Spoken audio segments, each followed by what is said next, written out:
Ketiga remaja ini menipu seorang teman sekelas perempuan untuk pulang ke rumah mereka. Ketika gadis itu tidak waspada, mereka menuangkan suatu cairan ke dalam cangkirnya. Gadis ini tetap tidak waspada bahkan sedikit pun. Dalam kebisingan sorak-sorai para remaja ini, akhirnya sang gadis minum air dalam cangkir itu. Segera kemudian dia merasa pusing. Tapi dia tidak banyak minum. Merasa dirinya mungkin mabuk jadi dia berdiri dan ingin pulang. Saat ini ketiga remaja itu memblokir pintunya. Dengan begitu, sang gadis mengalami sehari buruk. Hingga malam dia terhuyung-huyung dan meninggalkan kamarnya. Melihat gadis itu pergi, salah satu dari mereka merasa takut.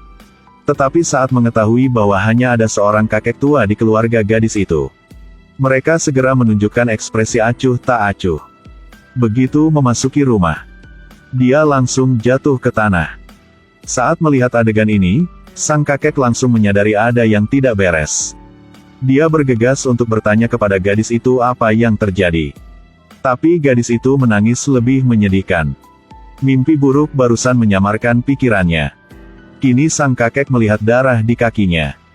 Dia sepertinya sudah mengerti segalanya. Tetapi masih menahan amarahnya. Dia menyuruh gadis itu untuk memberi tahunya identitas sang pelaku. Setelah mengetahui pelakunya terdiri dari 3 orang, kakek tidak bisa lagi menahan amarahnya. Dalam kemarahan, dia mengambil kapak untuk membalas dendam. Sesampainya di depan pintu tetangga, Alexei segera menanyakan apa yang terjadi. Setelah mendengarkannya, Alexei yang adalah seorang polisi, jadi dia menasihatinya untuk tidak ambil tindakan tanpa pikir. Dan dia seharusnya kembali untuk merawat cucunya dan segera memanggil polisi. Alexei dengan cepat membawa rekan-rekan polisinya ke kediaman siswa-siswa tersebut. Mereka langsung mendobrak pintu. Orang-orang di dalam langsung ketakutan dan tidak berani protes. Setelah menyelidiki, polisi-polisi menemukan sprei berlumuran darah di dalam kamar. Di depan bukti, 3 sang bajingan itu juga mengaku kejahatannya dengan jujur. Penangkapan berjalan sangat lancar. Sekarang hanya perlu membawa mereka bertiga ke kantor polisi. Mereka dapat akan diterima hukuman yang sesuai. Namun saat itu tiba-tiba Kapolres datang. Karena salah satu dari ketiga bajingan itu adalah anaknya. Meskipun ketiganya mengaku, sang Kapolres meminta penyelidikan ulang dengan alasan tidak cukup bukti. Tentu saja Alexei dan yang lainnya tahu bahwa dia ingin membantu putranya yang menyingkirkan kejahatan yang dilakukannya. Mungkin 1 jam lagi, ketiga bajingan itu akan dibebaskan. Di sisi lain, Katia menghabiskan hari-harinya dengan meringkuk di dalam rumah, tidak berani keluar. Dia mengatakan kepada kakeknya bahwa dia membenci dirinya saat dia melihat ke cermin. Melihat cucunya disakiti. Pak Ivan duduk di sofa dan menangis dalam diam. Segera setelah itu, kejaksaan mengirimkan pemberitahuan kepada keluarga korban. Mereka berharap kedua belah pihak dapat berdamai.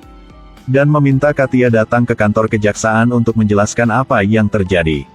Meski polisi memiliki semua catatannya, sang inspektur tetap meminta Katia untuk menjelaskan kembali detailnya. Untuk sengaja mempermalukannya. Sang inspektur mengejeknya bahwa mungkinkah dia punya niat yang lain. Mungkin hanya untuk memeras uang. Katia yang naif tidak tahu bagaimana membantah katanya. Hanya bisa mendengarkan kata-kata vulgar lawan. Sesampai di rumah, Katia merasa seperti dirinya diambang kehancuran. Dia melihat dirinya di cermin bahkan ingin mengakhiri hidupnya. Tidak hanya begitu, ketiga bajingan itu juga segera dibebaskan. Mereka malah sengaja berteriak di depan pintu Pak Ivan untuk memprovokatif. Aku yang melakukannya, apa yang dapat kalian lakukan terhadapku? Ivan marah dan diam-diam pergi. Hari berikutnya dia mengenakan seragam militernya dan pergi menemui Kapten Polisi Kasaev. Walaupun dulu dia pernah seorang prajurit dengan prestasi hebat. Tapi Kasaev udah menerima suap. Dia sama sekali mengabaikannya. Pak Ivan tidak berdaya. Akhirnya harus pergi. Dalam perjalanan pulang, tiba-tiba dia memperlambat langkahnya. Tidak ada yang bisa melakukan keadilan untuknya. Jadi dia tidak punya pilihan yang lain selain menghukum lawan dengan caranya sendiri. Pertama-tama, dia menjual rumah lamanya di pedesaan. Dengan harganya $5.000. Kemudian dia ke pasar gelap, mencari penjual senapan angin, dan tanyakan di mana dia bisa menjual senjata asli. Awalnya Lawan tidak jawab, tapi setelah tahu dia pernah seorang prajurit, Lawan langsung merasa bisa berbisnis dengannya. Tak lama kemudian Pak Ivan dibawa ke gudang terpencil. Setelah pertanyaan sederhana, Lawan melihat bahwa lelaki tua itu tampak sangat tulus. Mereka menutup matanya. Dia juga tahu ini aturannya. Segera mereka mencapai ruang bawah tanah. Setelah memilih dia lebih suka senapan sniper. Jadi segera tes senjatanya. Dia menembak dengan akurat berturut-turut. Penjual pun terkejut. Malam harinya Pak Ivan pulang. Gadis itu bilang Kapolres telah datang, dan berikan mereka satu tumpukan uang untuk berharap ini berakhir. Dia langsung marah, dan bawa uangnya ke rumah sang Kapolres. Saat sang Kapolres baru buka pintu, dia lempar uang ke mukanya. Saat makan, sang gadis bilang tantenya baru datang. Juga tinggalkan kunci apartemen untuknya, agar Katia membantunya menjaga apartemen untuk sementara. Sekarang Pak Ivan sepertinya memikirkan sesuatu. Belum selesai makan, buru-buru ambil kuncinya. Sangat cepat, dia sampai di rumah sang tante. Ini adalah lantai paling atas. Kebalikannya adalah tempat tinggal 3 laki-laki jahat itu. Dia tahu ini adalah posisi penembak jitu yang hebat. Saat dia pulang, dia menemukan putrinya telah pulang. Tapi sebagai seorang ibu dia cuek dengan apa yang terjadi pada putrinya. Malah dia lebih mementingkan kenapa ayahnya menjual rumah di pedesaan begitu murah. Apalagi, dengan jumlah uang mediasi yang diberikan oleh sang Kapolres. Dia juga menyalahkan kenapa ayahnya mengembalikannya. Melihat putrinya hanya fokus pada uang, perasaan marahnya tak terkendali lagi. Dia mengambil koper putrinya dan melempar keluar, mengusir sang putri dari sini. Pak Ivan dengan marah mencengkeram dadanya. Untungnya, tetap ada sang cucu di sisinya untuk memberinya sedikit kehangatan. Hingga tengah malam setelah memastikan cucunya tertidur lelap, dia segera meraih senapan sniper dan diam-diam berjalan keluar pintu. Pertama dia meletakkan senapan sniper di posisi yang tepat di rumah sang tante. Hari berikutnya dia berpura-pura seperti tidak terjadi apa-apa. Dengan teman-teman lama bermain catur. Ketika para teman lama tidak peduli, dia segera berlari kembali ke atap. Dia memegang senapan sniper, menyesuaikan posisinya, dengan sangat cepat mengunci target yang berlawanan. Membidik dengan tepat saat lawan membuka sampahnya. Dia menarik pelatuknya. Kemudian suara berteriak sang bajingan terdengar. Jelas bahwa dia mengenai titik lemahnya. Lelaki tua itu dengan cepat mengembalikan detail ruangan, dan menyimpan peralatannya. Setelah selesai, dia tenang kembali ke tempat teman-teman lamanya dan terus bermain catur. Tidak ada seorang pun di sini yang memperhatikannya. Ini mungkin alibi terbaik. Tidak lama kemudian, Kapolres tiba di tempat kejadian. Bertanya apa yang terjadi pada putranya. Mereka mengatakan mereka baru saja membuka sebotol sampahnya. Tapi dia dengan cepat menemukan lubang peluru di sofa. Tampaknya menyadari bahwa segala sesuatunya tidak sederhana. Keesokan harinya Pak Ivan masih sama seperti kali terakhir ini. Masih pergi ke tempat bermain catur. Kemudian, saat semua orang tidak memperhatikan, dia lari ke rumah Tante Katia. Dia mengangkat senapan snipernya. Dengan cepat mengunci target di lantai bawah. Dan pria yang di dalam mobil itu masih mendengarkan musik dengan nyaman. Pak Ivan membidik tangki bensin mobil. Lalu menarik pelatuknya, mobil langsung terbakar. Bajingan lain mendapat hukuman yang setimpal. Tetangga Alexei di kerumunan memandang lelaki tua di sebelahnya. Dia tahu semua itu bukan kecelakaan. Kapolres juga datang ke tempat kejadian untuk menyelidiki.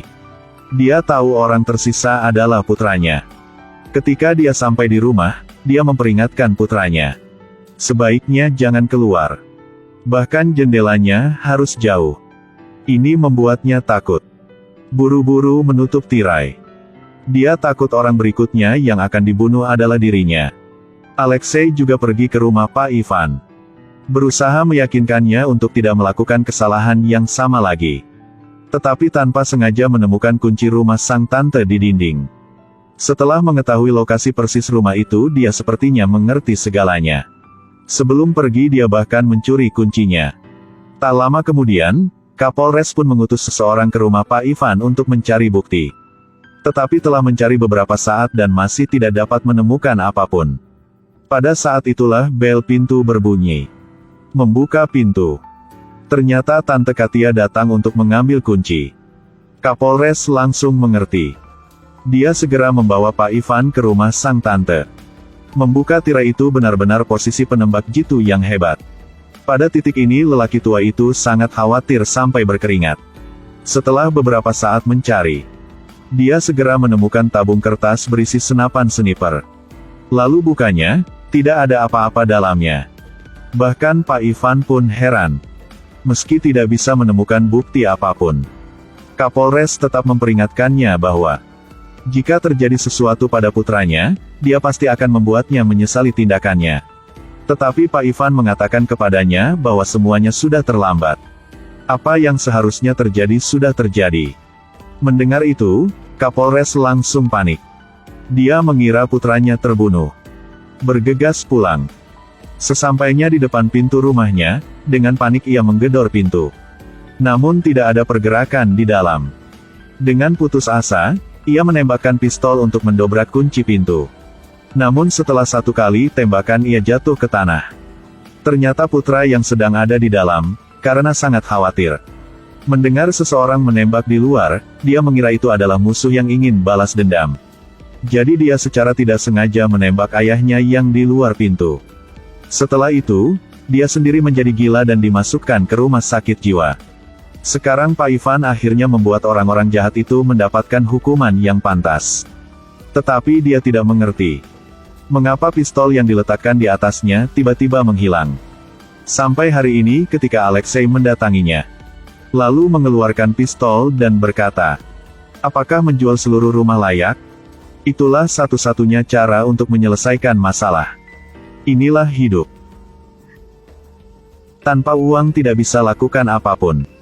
Alexei pada akhirnya tidak mempersulit lelaki tua itu. Karena dia melihat semua kebenaran. Saat Pak Ivan kembali ke rumahnya, ketika sampai di pintu kamar Katia, dia mendengar nyanyian di dalam. Sekarang cucunya sepertinya telah keluar dari kegelapan. Mendengar nyanyian di dalam, dia juga tersenyum.